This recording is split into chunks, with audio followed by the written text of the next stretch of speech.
All right, welcome to this episode of Inside Aviation. I'm Kevin. That's Ryan over there. Later on in the episode, we actually have Larry from Aviation Consumer and Russ from AVweb.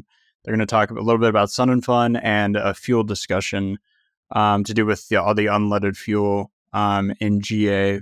But before we get to that, actually today we're recording, April 17th, was the whistleblower hearing in Congress with Boeing. It was actually a Boeing engineer, quality engineer at Boeing, Sam, I'm going to totally butcher this, Sal Epur. He worked on the 787 and then the 777, and the ex-executive director of Foundation for Aviation Safety and former Boeing engineer, Ed Pearson, was also on that. So, most people, by the time they listen to this, have seen it or have seen the stories of it. Initial thoughts, Ryan, as being the airline guy, what do you think? No, I mean, I think it's definitely an eye-opening hearing. And it was done in the Senate committee that typically doesn't deal an enormous amount of time with aviation-related matters. So I was a huge fan of some of the lines of questioning. I think the senators and, of course, their staff who make these questions could do a lot better job of kind of probing the witnesses. But that said, I think there's some very interesting points made about the 787. This whistleblower has been very loud about saying that the whole 787 fleet worldwide needs to be grounded, with some fastening issues in the fuselage that he thinks could cause long-term fatigue and potential disastrous results. So it was really interesting to kind of hear this. What's really interesting, I think, to add to it is a lot of people have been asking me is, how is this person still employed by Boeing? Like, he could go back to work tomorrow. And the FAA actually does have, if you do it the right way, whistleblower protection program. Certainly, he admitted that during the hearing that's what he did with his attorneys. And, when you go through that process, a company, air carrier or manufacturer, can't necessarily retaliate against you or fire you or, sort of discipline you internally.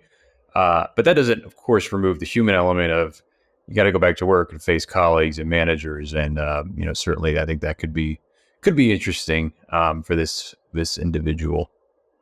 So is he still currently working there, like day to day? Yeah. Oh, yeah. That's okay. That's one of the weird. senators, I think it was Johnson, asked that, you're still working at Boeing, correct? He's like, yes, but my attorneys filed correctly through the whistleblower protection program. So you could speak very publicly, of course, that advice of your counsel. And he's still in the payroll. Yeah, he's a quality engineer. That's insane. So Sam Sal, I'm just going to keep butchering him, so I'm just going to call him Sam. So Sam, he was alleging that with the 787 specifically, that the company failed to shim tiny gaps in components that make up the fuselage. What is that? What gaps? And what is shimming? So the 787 is made, obviously carbon fiber composite material is the majority of the parts, unlike previous generation aircraft where it's aluminum. But it's sort of sectioned, right? So it's put together in sections. If you ever go online, you want to look at how a 787 is made. If you go there's plenty of YouTube videos where you can watch a time lapse of it, and you can see that it's made in different sections, and so they're bolted together, they're fastened together at the end of it. It's sort of like these airplane models that I have behind me. They're sort of, it's put together in a way now where it's very standardized and sectioned. And I believe that what this individual is alleging is that the fasteners that connect different parts of that fuselage were forced together, which could then cause fatigue in the structure down the road. Not an engineer here, but the way he explained it did make a lot of sense. It seemed to make a lot of sense too to the senators as well. So. Yeah, it was like one of the rare occasions where the senators had good questions, in my opinion, when it came to these, because usually they've been pretty superficial. Really? And Because yeah, what? Oh, you didn't really like him? I don't know. I didn't really like him a whole lot. Oh, I did. Maybe it's because you pay attention to more of these when it comes to Boeing and the airline issues. No, I think like this is a terrible problem, and I say this all the time. You've heard me say it a ton. Is like with these aircraft, it's like whatever they've discovered, I'm not worried about. Like MCAS, door popping off, all the other issues. It's what's next, and like something like this with like a fuselage crack or even like a fuselage departure, like you're kind of screwed. There's no training that can help you with that. Well, it's definitely serious, but I think the 787, especially the Dash 8, is certainly getting older. And, as an airplane gets up the upper end of its life cycle, especially airliners, you're constantly pressurizing and depressurizing that fuselage. So it's under an enormous amount of stress. And there's thousands and thousands of hours that even Boeing does of stress testing on these aircraft. And that's what Boeing, has come out. Boeing has taken a softer stance on the original sort of MAX issues, right? They've come out and said, "Oh, we're sorry, this is our fault," essentially in a nutshell. But now they're kind of flipping their tide and really pushing back hard against this whistleblower of saying that these claims are essentially unfounded, and it said that the airplane's been under an enormous amount of stress. But the point is that fuselages of airliners are put under an enormous amount of stress. The pressurization that they experience, and I think this is sort of where that whistleblower is going. Is that the fatigue might take its toll over time. So it's been pretty interesting to kind of hear some of the response to that from from the senators there. Yeah, I think it's interesting, the whole Boeing thing where like they're like, if we tested this won't happen. It's unfounded, not an issue. Couldn't the same be said about the 737 door issue? Like if somebody had brought that up as an issue, like a whistleblower issue, they're like, that's unfounded. This door's not going to pop off. We did a bunch of testing. Yeah, I mean, I think it kind of boils down again the quality of assurance, and I think it's certainly interesting to see how Boeing has kind of pedaled this one back versus kind of taking ownership and saying we're going to take a look at it. So that's an interesting take compared to what we've seen them do here the past couple months. Yeah. I guess you have a little more trust on them than I do. But Ed Pearson, so he basically just went in on the FAA saying they're not acting as a regulatory agency. They're kind of letting Boeing get away with it. And, going forward, they're still relying on Boeing for a lot of the inspections and plan of what they'll do. Do you think the FAA is going to change their plan, be more They already aggressive? have. I mean, they've said they've been more aggressive in terms of being out there in the manufacturing facilities. I think that's huge, right? I mean, you see this on the Part 121 air carrier side all the time. FAA presence, just having POIs around, inspectors around, and being present in the operation, kind of creates a little more of a sense of accountability, and just shows that the FAA is there, right? Because I think a lot of people have this perception of the FAA that they're going to come around the corner and ruin your world. They can, especially if you're certified. But on the other hand, as a regulatory agency that specializes in safety and So I think the FAA, have they ever looked into a whistleblower complaint from a company? Like, absolutely. I mean, that's what that program's there for. They have a whole protection program for air carriers. Okay, hold up. Ed Pearson said that like those hotlines and those whistleblower reports sometimes go nowhere, and he's heard from FAA employees that they like don't know what happened to some of these reports. Is that going to change? I mean, I get it when it's like a passenger whistleblowing about a screw coming out of a wing, like that's going to go away. It's not that big of a deal. But when it's an engineer, do you think this will actually have an impact? I think it'll open the FAA's eyes a little more, even more than they already have been, into certification activities of Boeing. Again, I think them being the agency being more present in the operation will certainly kind of create that level of accountability for not only frontline staff, but also for top down from top leadership to frontline engineers. So I think you'll see a lot more FAA presence. The problem with any agency is, as you know, because you worked at one, is it's the resources, and they'll be the ones that tell you that, and they go up and try to get their budgets reappropriated. I think FAA doesn't have an infinite amount of inspectors to send out into the field every day. That's a whole story we can dive in on, and we'll bring in the flying research guys, because I was thinking that during the hearing is like, what's the correlation between like incidents and accidents and like FAA budgets and like staffing? So maybe there's something there, and I agree with you. It does come like where sometimes you just get cut and you can't do anything about it, and you're like, you maxed out. They'll be the ones to admit, like they barely have enough DPEs out there to do certification flights. So, I don't know if that's sometimes it's just sort of a political angle of going out to getting Congress to sign off on your budget, but I think also it's real and we see it. I mean, yeah, I mean, it also could be like airline lobbyists, and not just airline lobbyists, but manufacturers and lots of different lobbying groups that sometimes would like a little bit of deregulation and lobby for lower FAA budgets. So certification is usually, that's the other thing the FAA does a lot. And that was a big thing after the original MAX disasters several years ago, was that people were kind of in shock that the agency allows manufacturers to self-certify, quote unquote. But that's a pretty common practice in the industry, right?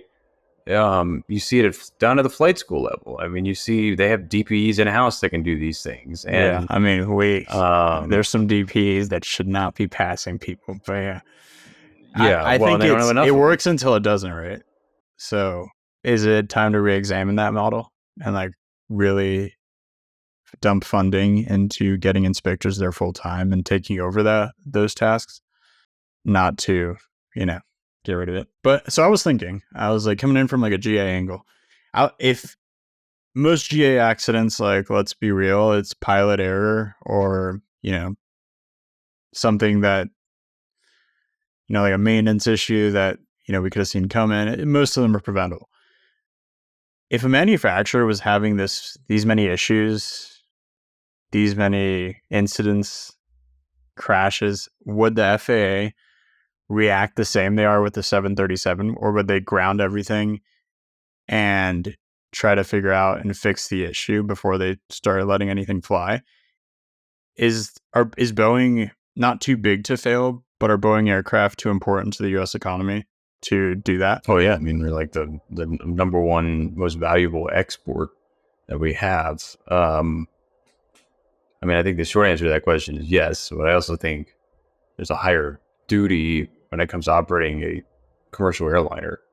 The Part 121 world is obviously the most regulated out of every, FAR out there. So, I think it should be that way. I think there should be some very heightened reviews and scrutiny. I think there even needs to arguably be more of it. I really want to get an engineer on here to kind of talk us through the technicalities of what they were talking about with the fuselage. Maybe we can figure one of those out eventually. All right, cool. We have a discussion here with Russ and Larry, talking a little bit about Sun and Fun and some bigger fuel issues with general aviation. We'll kick it over to them and us. All right, Larry, Russ, thanks for joining Inside Aviation here. So, Larry, can you just give us a quick intro of kind of what you do, who you write for, and what part you are here in this whole Firecrown universe? Well, I've been the editor-in-chief Aviation Consumer magazine for a number of years.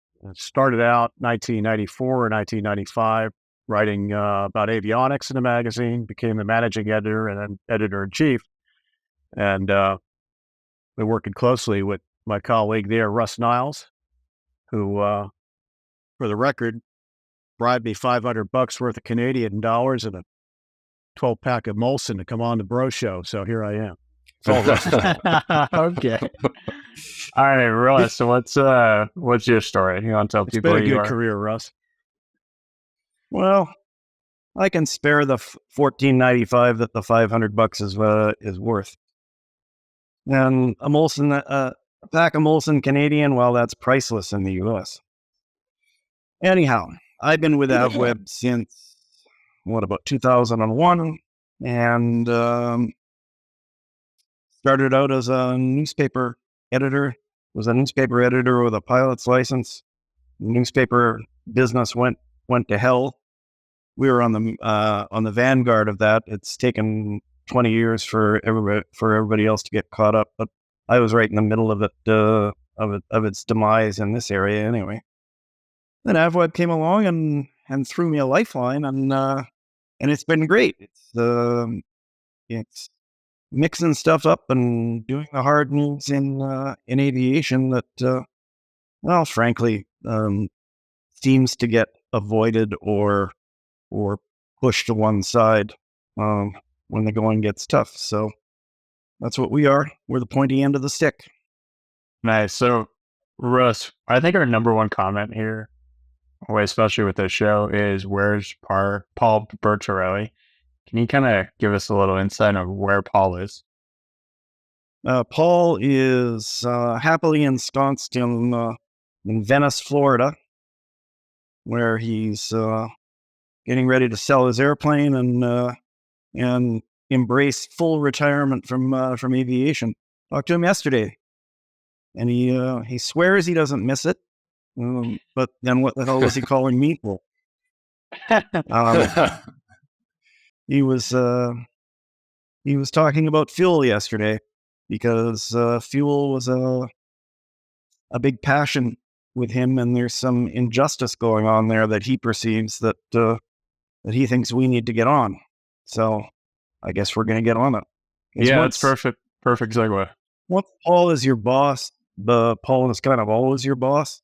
And to be fair, he had the chops. Paul's an ATP, decades in aviation journalism, and a really good pilot, and he had a really good way of communicating through these new media. It was straight up, no nonsense journalism, but package for a more modern audience, and we're all trying to aspire to that. But yeah, Paul's missed. Yeah, I think I've said it before on here, but Paul is up there with, like, I grew up watching him and probably Tommy Haynes a ton on YouTube and all that. But no, that's a good segue to the fuel conversation that we wanted to have here today. So, Larry, can you just kind of lay the foundation for what's going on? Well, it's a pretty deep story that we've been covering in Aviation Consumer and, of course, over in AVweb for a while now. And where are we? Essentially, GAMI, the makers of the very successful GAMI injectors, fuel injectors, set out to develop a high-octane unleaded avgas, and they've got it with G100UL.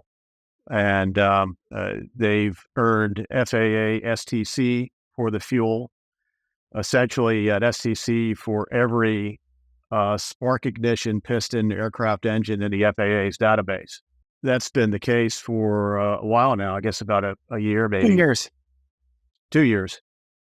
Well, year and a half, September of 2022. You know, the industry essentially thought we had a solution to this never-ending unleaded avgas problem, but it just seems to be dragging on. A lot of people wonder how the STC process works. Essentially, you buy the STC on the GAMI website, and it's actually multiple STCs. It's one STC for each aircraft on the engine, and also an STC for the airframe to operate with G100UL. And you buy the STC for a few $100s. You get the paperwork you need. It becomes part of the aircraft flight manual, and a placard that goes around the fuel deck on the aircraft, showing that the aircraft is approved for G100UL. And that's pretty much where we're at with it. There was a big announcement at Sun and Fun. A company called Vital Aviation has announced that it has made over 1 million gallons of G100 UL because that makes the fuel commercially available, and that's the magic words for pumping this stuff out in California. It's commercially available, and that language sort of triggers a legal clause to you would think create a green light for starting to pump G100 UL. So what's going on? Why is that not being bumped around? Is it legacy carriers who don't want to like adapt their fuel systems? Do they even have to adapt their fuel systems at airports, or what's happening? Well, no, it's pretty easy. G100 UL was developed as a drop-in replacement. So you can take a fuel farm, and it's intermixable. So if you've got a fuel farm that's stocked with 100 low lead, you could mix it with G100 UL and it mixes just fine. Same thing in the airplane. You could pump the fuel into a fuel tank that's got 100 low lead. You could burn 100 low lead in one tank and G100 UL on the other side. Essentially, what we've been seeing, that the AOPA has got a test bed Baron that we've been flying around. Aviation Consumer just did a pretty sizable report. We went out, flew it, 100 low lead on one side, G100 UL on the other, and that's the beauty of the fuel. It could be intermixed. But Russ, you can talk a little bit about. You could answer the question: why is it dragging on as long as it has? And well, there's a few things. The STC is a problem. Where fuel is concerned, people are not used to having to pay for the privilege of buying fuel that is going to be about $1 a gallon more expensive, at least. The STC process that GAMI chose was a choice on their part because they don't like what is known as the ASTM process. They believe that it's corrupt and not necessarily serving the interests of fuel consumers and his company in particular. But that goes into a lot of detail and he said, she said kind of stuff. Well, it's an important point because one thing that G100 UL doesn't have is the ASTM standard. Now, but it does have FAA ST certification, which is a legal process for using the fuel. So the ASTM is really a purchasing agency spec, and it's a spec that FBOs and fuel providers on the FBO level have been used to for years. Got it, but it's not legally required. The legally required part is the FAA approval. It is not a legal requirement. However, having the STC, buying the STC to use GAMI's fuel is a legal requirement, and it's an extra step. It'd be like going to Walmart and you having to sign up to buy Cheetos. How much is the STC for, like, does every owner have to get an STC for them? Obviously, yeah, but there's not one that covers. I don't know. There can't be like a blanket STC that comes down. It's based on horsepower. Okay. So it's between $500 and $1,000. That's about right, isn't it, Larry?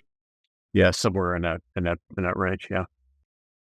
Now the other thing is that there's this Eagle initiative that was put together by the alphabet groups and the FAA, and it was the process to create a drop-in fuel, and they gave themselves until 2030 to do it.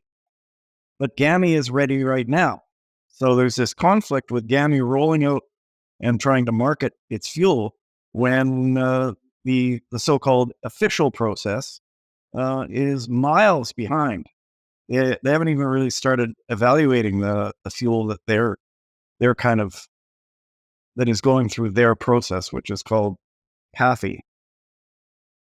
So there's a an update on Tuesday that Larry and I will be attending, and we will ask all these questions like, what the hell?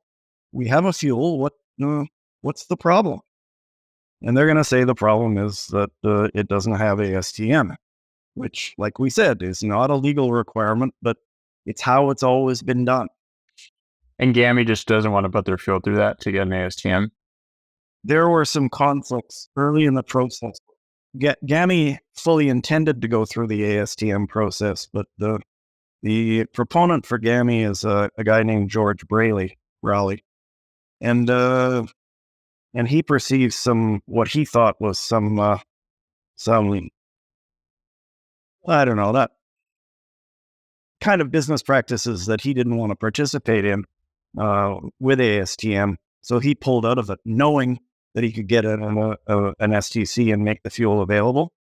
And he's an outlier, so it's causing issues in the acceptance by the mainstream fuel industry with his product. Fortunately, he's found VTOL, and they're tilting at windmills right now. Is there a possibility they might bring in this GAMI fuel into the FAA program that's going on, the Eagle program, and just like slide it right in there? Well, George would have to accept that, and he'd have to accept the ASTM standard. So it's like a super complex issue. Yeah. Oh, it is. And pretty boring, actually. Like it's important in that we need this fuel, but the process to get it is so arcane and full of red tape. It's amazing how complicated fuel is. God. No, I bet obviously like the issues with like testing into engines and making sure performance stays the same and reliability and all that. But I think it's also shooting the community in the foot by like taking this long, because I think right behind noise complaints when it comes to closing down airports or like challenges against airports is the lead pollution issue. And if we continue, the lead pollution is relatively new. I agree with you. It's just a new talking point they're using, which we could just knock it out if we had unleaded. Well, that's right. And I think it's been like proven that I think in Colorado, an AVweb piece was that, lead pollution wasn't really that big of a deal from GA training aircraft. Like that was the last but no lead is way better than even a tiny bit of lead, especially when it comes to kids. I think there's consensus in the industry that lead has to go. But I think it's a matter of whose interests are being served in getting rid of lead. And that's what we're going to wade through probably until 2030. Because at the end of it, the FAA is in charge of the process, and they set 2030.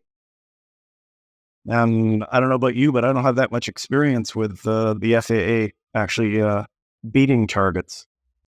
Yeah, and I was about to say why doesn't the FAA subsidize these STC prices? Kind of how they did with the ADS-B equipment, but I guess since it's not a requirement yet, they can't really put that rebate out.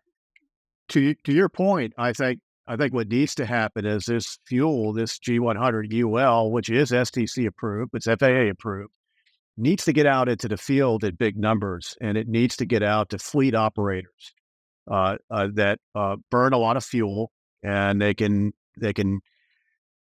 have a very structured sampling of G100 UL in a number of engines and see what the long-term effects are.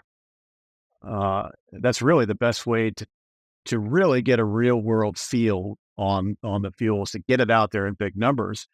I think that's something that Eagle should be doing. No, I agree.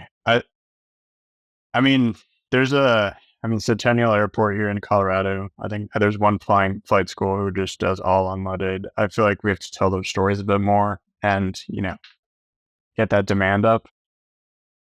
Well, another thing worth mentioning is that unleaded avgas really isn't anything new. Swift fuel has got the 94 UL. That's a lower octane unleaded fuel. They've been flying it for a while now. So But what is fairly new is the higher octane 100. I mean, and that's like way better. It's a great straight match. Is there a place for AOPA or EAA to kind of force the FAA's hand on this through government affairs, or even like on the community side of it, try to find a solution for everybody? Well, I think their answer to that is the Eagle program. And I don't know, to me, it seems like it's been an abject failure. I don't think it has fulfilled any of its mandates so far. And like all government organized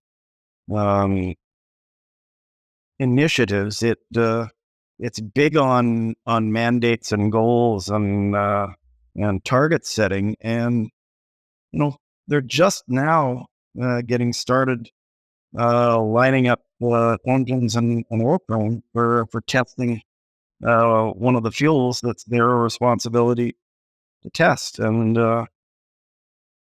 it'll probably be summer before they even get started with the testing. So we're looking at least another year before we know whether that fuel, which is Lyondell and VP Racing's formulation, it'll be probably at least a year before we know if it's any good, unless it blows up an engine like Phillips did. So Larry, you flew AOPA bearing. What is the purpose of them, dedicating a whole bearing to testing, quote unquote, testing unleaded fuel? Well, this is an airplane that burns traditional 100 low lead on for one engine and the G100 UL on the other, and basically collecting data. The engines don't really run any different. You would know the difference, but the airplane's racking up flight hours, and my understanding is that Savvy Aircraft, Mike Bush's company, is doing the analysis on the data downloads. All the logging is being sent there, so he can pore over it and see what effects this gas has on the engine compared to traditional 100 low lead. Sorry. So far, the early results are sparkly clean spark plugs and no deposits around the valves or inside the cylinder. That's awesome. Ryan, from an airline point of view, looking at this GA issue, what do you think this regulatory problem we're facing? Well, I mean, we see kind of the regulatory problem on the SAF side of things. There's a lot of push forward in our side of things to push sustainable aviation fuels through. There's a lot of gloating would probably be the word. Like when people, airlines will go out and do these quote unquote SAF flights, but they only turn out to operate with, a very, very small amount. But a lot of it, there's an international component too, right? You're dealing with ICAO, you're dealing with IATA, and there's certain regulatory complexities, just like there is here, to get this stuff through, that could be, quite beneficial and quite useful. So you guys are going to this announcement next week or a press conference. What questions do you want to get answered at that? Well, the question I'd want to know is, what is Eagle doing to gather more data and to get this fuel out in the field so people can start using it and get it out to more fleet operators so they can build more data on how this fuel was going to perform for the long term. And I'm talking fleet operators that fly thousands and thousands of hours in a short amount of time. Well, yeah, let's see some leadership instead of a bunch of people on a stage saying, "Well, we really need to get this done." Let's start doing it. And the whole thing with G100 UL is that it didn't fit the timeline. And as far as I'm concerned, Eagle has to adapt to that and at least give it a fair shot in terms of getting it out there and getting it in the mainstream to see if it works. It's their best opportunity. Meanwhile, everything else can be tested. All the other fuels can go through the process in the background. But we've got a fuel. Let's use it. I agree. And I think you have industry buy-in, so that's the most important thing. Like I said at the beginning, we're about 1 week out of Sun and Fun. I can ask you all about the event and what that's all about, but we all kind of know and have been there. I just have like a question for you guys. Maybe you can answer it, but what do you think the state of aviation media is? And did you see anything different, new, or something that worried you at the event about aviation media? Russ, let's start with you. Well, there is a lot less aviation media. The tent they gave us was freezing cold and noisy. But that's kind of petty. No, we left that day early. We were ready to get out of here before it starts raining. So. The decline in the number of aviation media at these events is just a symptom of the media everywhere. There's less resources to fund these sorts of things because essentially advertisers are drying up and doing everything online where they often where they don't have to pay for it. So it used to be pretty expensive to get your message out there, and now you can do it instantly. All media is suffering from the same affliction, and people who complain about the quality of media probably only have themselves to blame, especially if they're big companies that have slashed their traditional media budgets. Well, it's a different landscape. Aviation journalism isn't what it was just a couple of years ago. We all know why that is. There's so much information available on the internet that it's really changed the landscape. But if I look at it from what we do at Aviation Consumer, I think there needs to be more of that, more of what we do, and that's going really deep into these topics and really diving deep into product testing, particularly long-term testing, and really going deep, covering these complicated technical stories that, quite frankly, don't get covered nearly as deeply as they should. So that's one of the things that we've done at Aviation Consumer for a lot of years, and it's something that we're going to continue to do because I think what we do is something pretty unique that a lot of other entities just don't do. Yeah, and doing it much fearlessly. Well, yeah, I think there's a lot of fear with publications and different groups. Kevin, I'm gonna. Oh, go ahead. Sorry. No, you can go ahead and say, but no, of repercussions from like sponsors or angering somebody and not just a sponsor, but maybe a certain association, certain manufacturer, stuff like that. And I think that's kind of ruins the point of journalism. I also think, a lot of companies chase headlines and like quick stories, and we should be doing these like longer in-depth pieces as an industry.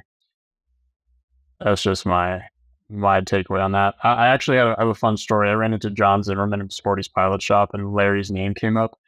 And John was like, anytime I deal with Larry, I tell him up front immediately, this is what I think you're not going to like. This is what the product's lacking. And this is what we're looking at improving, because he's going to find it. So I thought that was funny. But Ryan, go ahead. You were about to hijack that. Well, yeah, I think you heard me complaining about this on our whole drive back from Lakeland to Tampa. But I'm going to kind of chime in at something a little more interesting about the aviation media landscape. I haven't been around it nearly as long as Russ and Larry have, but I will say that one thing I've noticed in about a decade I've been on the airline side of this thing is nowadays, especially kind of started during COVID, the larger mainstream outlets are picking up and locking in on just about any airline related story, whether it's, a runway incursion, an aircraft going off the end of the runway. That was a big one a couple of weeks ago. I mean, there's tons of them. And that wasn't quite as prevalent in the news cycle before COVID. You certainly see a few stories here and there, maybe especially local outlets would cover overruns or anything like that. But now it's, leading news on the morning shows. So it's definitely interesting dynamic on how that's all changed. And I have a few theories as to why we were talking about that before we started recording. But I think there's certainly a change in how non-aviation media outlets are covering aviation, and I think it sticks onto all of us to kind of be accurate, be truthful, and give the real story behind it, rather than sort of sensationalized consumer news. Well, it's low hanging fruit. Yeah. Airplane stories are easy to gather. For one thing, because there are a whole bunch of geeks in aviation that are filling YouTube with ATC recordings and little animations that explain the story. They do 95% of Buddy in Boston's job for him, so he can just run what they do, and they don't even have to pay for it. So like I said, low hanging fruit. Yeah. No, and I think it just kind of puts a bad image on the industry, and we'll miss the real issues when that happens. But it has been interesting. I think Ryan, we talk about it all the time. I always send Ryan like, "Hey, this company's hiring a aviation reporter." Like all these other mainstream like companies and some other ones that are just covering pop culture are starting to hire like professionals in the industry to write this content. So I don't know if that's just a symptom of what's been going on the last few months, or if they're actually trying to take it more seriously, but we'll see that play out. That's because they've given Buddy in Boston a crack at it, and he doesn't have the faintest idea what goes into an aviation story. So to me, that's a positive sign that they're hiring people that know what they're Yeah, I talking agree. Yeah, how many times have we seen a story say like says in a crash and it's a picture of Piper Arrow? Like, Oh, I mean, it or happened. ECO Airlines. We had it was a couple of months ago, over the when the whole United news cycle was going on and United was in every other news story. The San Francisco Chronicle published a story about how a United Airlines jet returned to the gate. Now, I don't know about you guys, but I fly a lot, and I've returned to the gate many times because of maintenance problems. I think it's just a symptom of kind of the changing landscape. The newsroom are trying to gather anything they can. about. That's because somebody got on their cell phone and said, "I've been sitting at this goddamn I've been sitting at this dang gate for 3 hours. What the hell is going on? This is outrageous." Some tech guy in that set. That's the way that it goes. Right. Or they have the San Francisco ground on in the newsroom and they hear, United were returning to the gate because of a maintenance problem and they radar lock on it. It goes two ways. Yeah, where it's a non-issue. All right. So let's pivot to something a little more fun, or maybe it won't be fun. But Larry, is there any review you're looking forward to this year, or is there a product, aircraft, something that you want to review and they won't let you?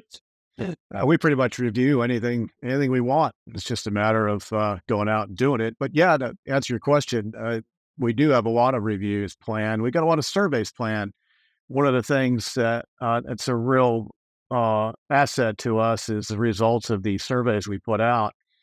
Just coming off two big surveys at Aviation Consumer. One was a battery satisfaction survey, and the other was an avionics satisfaction survey. We've got a couple of more planned for engine surveys, engine satisfaction, and we've also got something planned for interior shop upgrades.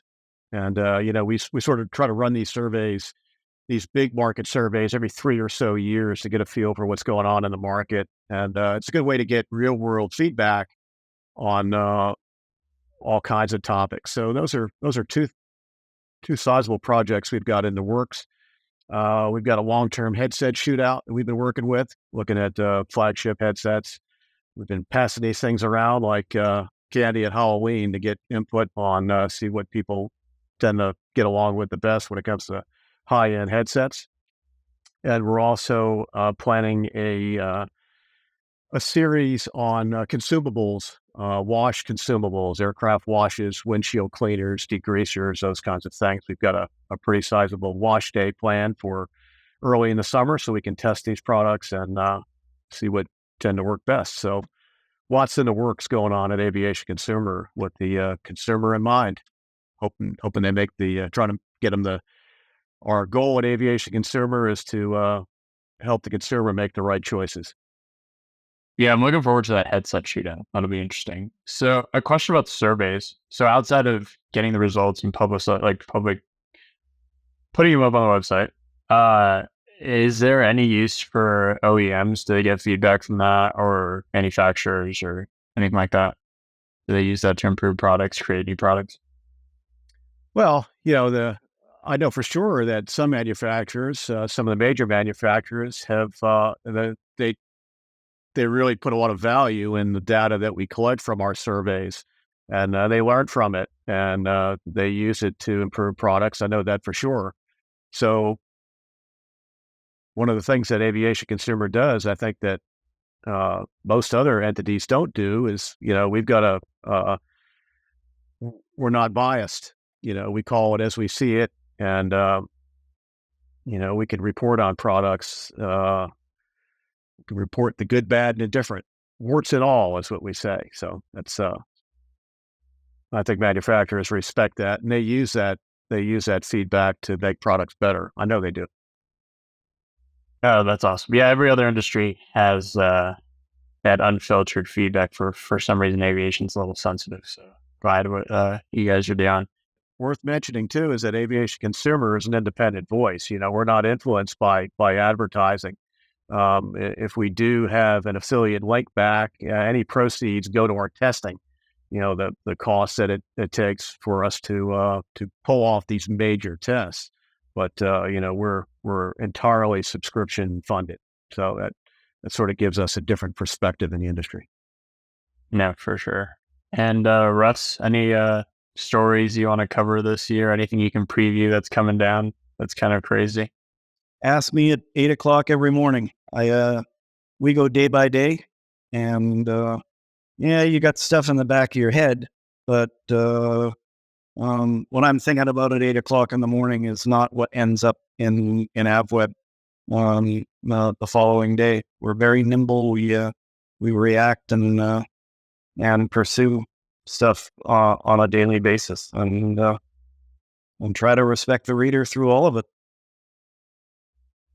Good. Ryan, you got anything more? No, yeah, I think we covered it. Cool. Yeah, I think the best way to support you guys is to obviously become a subscriber to Aviation Consumer. Check out your newsletters. Sign up for the AVweb Flash. Is there another newsletter there, Russ, at AVweb? The Flash, and then there's another one? No, just the Flash. 5 days a week. I should plug our other titles too. Don't forget Aviation Safety and IFR Magazine. Two other magazines that are pretty hard-hitting, called as they see it. Aviation Safety in the name of all things, aviation safety, and then IFR Magazine for they cater to the serious IFR pilot, and it's material that I truly believe you won't get anyplace else. Really good content that's useful, I think, to everybody. I agree. It's some of my favorite titles are the and of course, can't leave out Kid Planes, the respected voice of experimental aviation. Edited by Mark Cook, who's a real talent, and puts out some really good material every month, catering to the experimental market. Nice. Yeah, we're about to have him on soon, so we'll dive into that whole market as well. Well, thanks guys for coming on to the Bro Show, and let us know if you ever want to come back on to talk about something. All right. Thanks for tuning in to this week's edition of Inside Aviation. Great discussion with Russ and Larry, two titans in the aviation media landscape as far as I'm concerned. Tune in next week. Got a lot of great episodes coming up. And make sure you subscribe to all of our aviation channels, AVweb, Flying, Plane and Pilot, Airline Geeks, some great content out there. So definitely tune in.